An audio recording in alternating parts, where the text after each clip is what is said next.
Hello दोस्तों, स्वागत है आपका इस video series type script video series के पार्ट 4 में। तो आज इस वीडियो में हम देखेंगे इंटरफेस के बारे में। इंटरफेस क्या होता है, इंटरफेस कैसे डिक्लेयर करते हैं, इंटरफेस का यूज कहाँ कहाँ हम कर सकते हैं। तो ये सारी चीज़ें आज हम इस वीडियो में जानेंगे। तो अगर आपने मेरे पिछले वीडियोस नहीं देखे होंगे टाइप स्क्रिप्ट के, तो आप इसका मैं लिंक, उन सारे वीडियोस का भी लिंक मैं डिस्क्रिप्शन में दे दूंगा, तो आप वहां से जाके देख सकते हैं। तो आपको समझने में आसानी होगी। अगर खास करके अगर आप टाइप स्क्रिप्ट के बिगिनर हैं तो मैं तो ये बोलूँगा कि आप शुरू से वीडियोस देखें।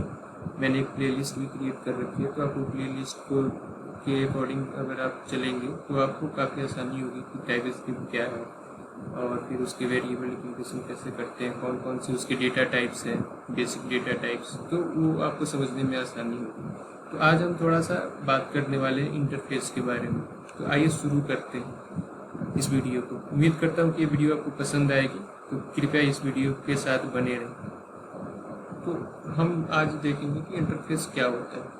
इंटरफेस बेसिकली, अगर मैं काफ़ी सरल शब्दों में समझाऊं, तो इंटरफेस बेसिकली एक होता है पर्दा टाइप का, कि बीच में मतलब दो लोगों के बीच में एक वो पर्दा का काम करता है। अब मैं इसका जैसे अगर आपको रियल वर्ल्ड एग्जांपल से समझाऊं, तो आप ऐसे समझिए कि जैसे अगर एटीएम आप हम सब कोई यूज करता ही है, तो एटीएम जैसे हम जाते हैं, तो एटीएम का जो इंटरफेस, एटीएम का जो स्क्रीन हमें दिखता है वह एक तरह से इंटरफेस है। हमें केवल वही चीज़ें दिखाई जाती है जो हमारे काम की है।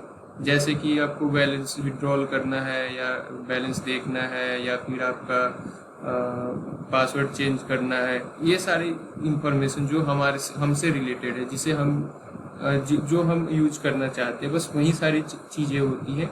उसके एटीएम के पीछे क्या होता है, एटीएम के पीछे पैसे कैसे कैलकुलेट होते हैं, पैसे कैसे आते हैं, वो आपको आपका पिन जो मांगता है तो वो कैसे वैलिडेट करता है कि आप सही यूजर हैं या नहीं, आपने जो एटीएम कार्ड डाली है वो एटीएम कार्ड सही है कि नहीं, ये सारी चीज़ें हमें उस इस पता नहीं होती कि वो कैसे चल रहा है। हमें बस ये दिखता है इंटरफेस, वो एटीएम स्क्रीन पे, कि हाँ आपको क्या करना है, या तो आपको पैसे निकालने हैं, बैलेंस चेक करना है, या पिन चेंज करना है। ये सारी चीज़ें जो मतलब हमारे काम की, लेकिन इंटरनली उसके अंदर एटीएम के अंदर कैसे वो सारी फंक्शनलिटी चल रही है वो हमें नहीं पता होता है। तो बेसिकली एटीएम का जो स्क्रीन है वो इंटरफेस का काम कर रहा है किसके बीच में, हम यानी हम क्लाइंट हो गए और वो सर्वर हो गए, तो हम क्लाइंट और सर्वर के बीच में, मतलब वो एक इंटरफेस का काम कर रहा है। एक और एग्जांपल में से जैसे देखिए, अगर आपको समझाऊं, तो अब गाड़ी सब कोई देखता है, कार हो गया, बाइक हो गया, तो हमें क्या दिखता है कि गाड़ी के बाहरी पार्ट चीज़ें दिखती हैं, जैसे कि गाड़ी का ब्रेक है, गाड़ी का क्लच है ना, गाड़ी में एक्सकलेटर है, तो वो सारी चीज़ें दिखती हैं। बट वो एक्सकलेटर जब हम यूज करते हैं तो वो गाड़ी कैसे तेज हो जाती है, या ब्रेक जब यूज करते हैं तो गाड़ी रुकती कैसी है, ये सारी चीज़ें हमें नहीं पता होती है, हमें बस उसे यूज करना होता है। तो वो ये भी एक इंटरफेस का एग्जाम्पल हो गया। तो अब मैं उम्मीद करता हूँ कि आपको ये चीज़ें क्लियर हो गई होंगी कि इंटरफेस क्या होता है। इंटरफेस बेसिकली ये होता है कि हमें जो क्लाइंट को देना है वो बस हम दिखाते हैं, उसके इंटरनल इम्प्लीमेंटेशन क्या है वो उसे छुपा लेते हैं। केवल उतना ही दिखाते हैं जो उसके काम का है और जो उसको समझ में आ जाए। तो ये इंटरफेस का काम होता है। ठीक है। तो टाइप स्क्रिप्ट के अंदर जो है इंटरफेस में, इंटरफेस को अगर डिक्लेयर करना हो तो कैसे करते हैं, इंटरफेस अगर हमें बनाना है तो कैसे करते हैं। तो जैसे अगर आप किसी भी उप्स लैंग्वेज को अगर पहले से जानते हो तो आपको समझने में कोई दिक्कत नहीं होगी, क्योंकि वहाँ पे जैसे अदर उप्स लैंग्वेजेस में होता है इंटरफेस कीवर्ड यूज होता है, तो वैसे टाइप स्क्रिप्ट में भी होता है। अगर आपने कभी उप्स नहीं जाना है, उप्स लैंग्वेज पे काम नहीं करा है, जैसे जावा, सी शार्प, इन सब चीज़ों पे को नहीं जानते हैं, तो मतलब मैं एक बार आपको क्लियर कर देता हूँ कि इंटरफेस ये एक कीवर्ड होता है। तो अगर आपको ये पहचान करना है कि ये कीवर्ड क्या है या नहीं है, तो उसका सबसे सटीक तरीका होता है कि जितने भी कीवर्ड होते हैं वो सारे के सारे स्मॉल लेटर्स में लिखे जाते हैं। जैसे अगर आप देखेंगे, आपका नंबर हो गया, अगर टाइप स्क्रिप्ट की बात करूँ तो नंबर हो गया, स्ट्रिंग हो गया, बुलियन हो गया, तो ये सारी चीजें, और फिर ये आपका void हो गया, ये सारे के सारे जो है स्मॉल लेटर्स में लिखे जाते हैं। उसी तरह इंटरफेस हो गया, ये भी स्मॉल लेटर्स में लिखे जाएंगे। क्लास है, वो भी स्मॉल लेटर में लिखे जाएंगे। अगर आप जावा की बात करें तो वहाँ पे इंट होता है, वो भी स्मॉल लेटर में होता है। इंट फ्लोट वॉइड, आपका नल, ये सारी नल तो नहीं, क्योंकि नल वो एक स्पेशल टाइप का वेरिएबल होता है, लेकिन वो कीवर्ड नहीं होता है।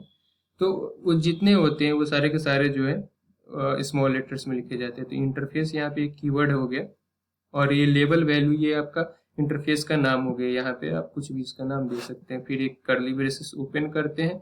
और इंटरफेस में एक चीज ध्यान रखना है हमेशा कि इंटरफेस में क्या चीजें होती है कि हम केवल डिक्लेयर कर सकते हैं, यहाँ पे हम कुछ भी डिफाइन नहीं करते।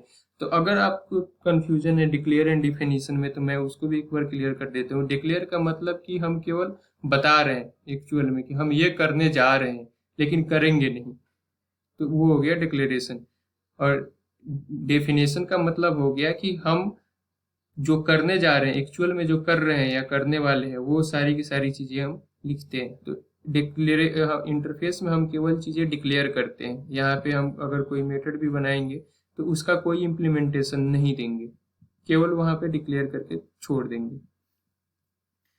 तो ये आपका हमने एक वेरिएबल बनाया, स्ट्रिंग टाइप का वेरिएबल बनाया जिस लेबल, और इसको हमने इसमें इंटरफेस के अंदर कर्ली ब्रेसेस यहाँ पे क्लोज कर दी, यानी ये एक नॉर्मल सा इंटरफेस बन गया। अगर मैं आपको जैसे दिखाऊं तो ये मैंने अपना विजुअल स्टूडियो कोड खोल रखा है, और यहाँ पे मैंने ऑलरेडी इसको लिख रखा है।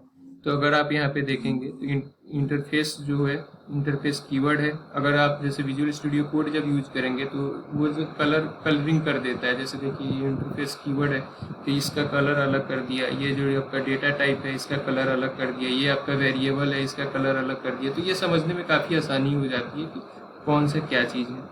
तो यहाँ पे अगर आप देखेंगे इंटरफेस कीवर्ड हो गया, ये इसका नाम हो गया, ये इसका वेरिएबल हो गया, हमने इंटरफेस डिक्लेयर कर दिया। उम्मीद करता हूँ कि आपको ये समझ में आ गया होगा कि इंटरफेस कैसे क्रिएट करते हैं। तो ये हमारा इंटरफेस बन के तैयार हो गया। अब आगे देखते हैं। इसमें है कि अगर ऑप्शनल प्रॉपर्टीज, टाइप स्क्रिप्ट में ऑप्शनल प्रॉपर्टीज भी है जिसका हम यूज कर सकते हैं।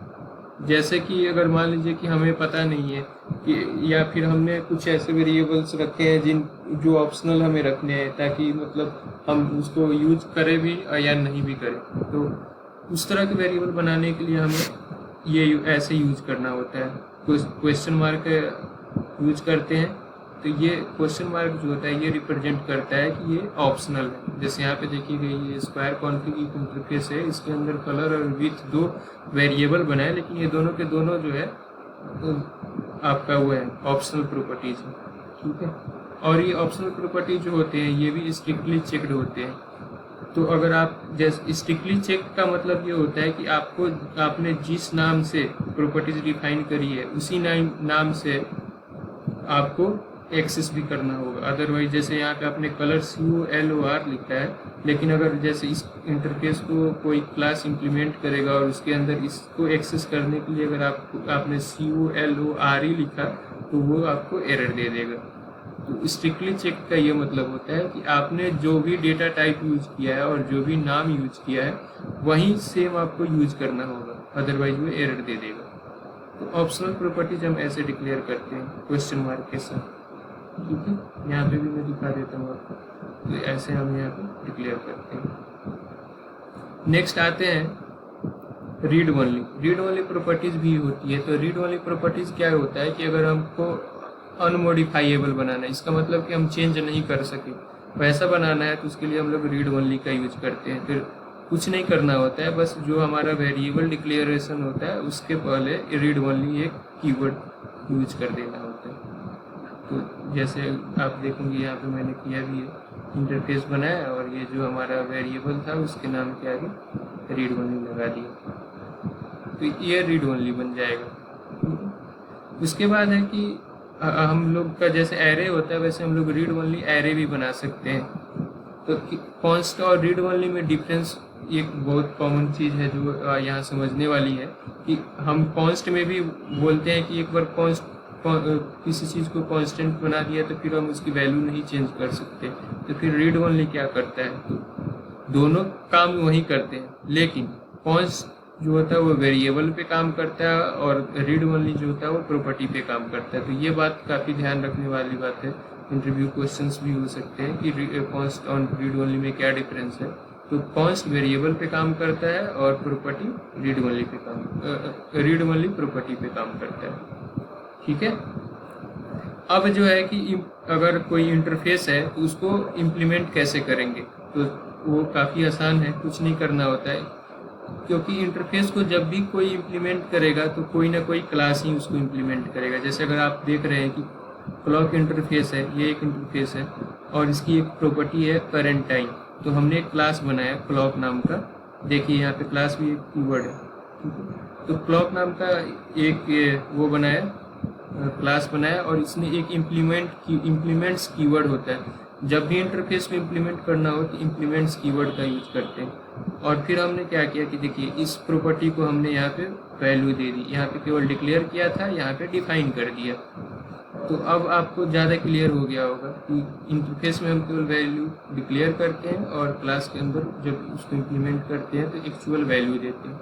जैसे ये करंट टाइम है, यहाँ पे हमने न्यू डेट के साथ इसको इनिशियलाइज कर दिया, यानी करंट टाइम में अभी जो भी डेट होगा, टाइम होगा, वो सारा इसमें आ जाएगा। ठीक है। और ये कंस्ट्रक्टर जो है, ये क्लास का अपना कंस्ट्रक्टर, तो हम अब इस क्लास के अंदर और सारी भी प्रॉपर्टीज डाल सकते हैं। ठीक है।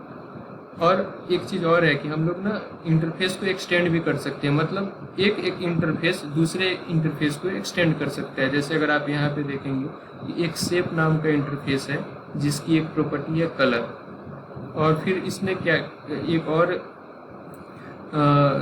इंटरफेस है स्क्वायर जो शेप इंटरफेस को एक्सटेंड कर रहा है।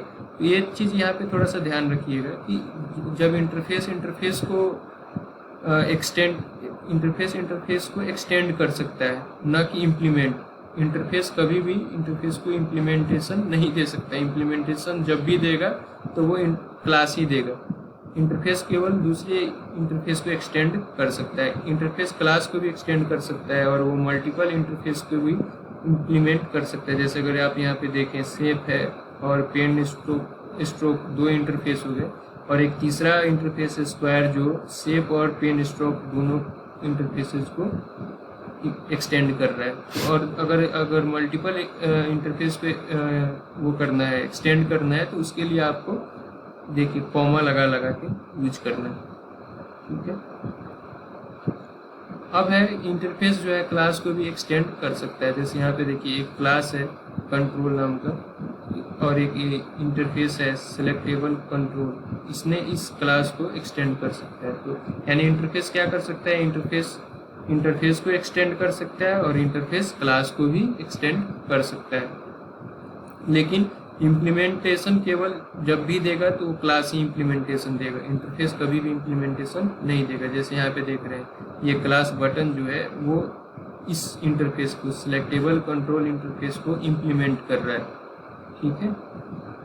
तो उम्मीद करता हूँ कि आपको इंटरफेस से रिलेटेड काफ़ी समझ में आया होगा। मैंने कोशिश करी है अपने एंड से कि जितना सरल से सरल समझा सकता हूँ, जितना लो लेवल तक जाके समझा सकता हूँ उतना समझाने की।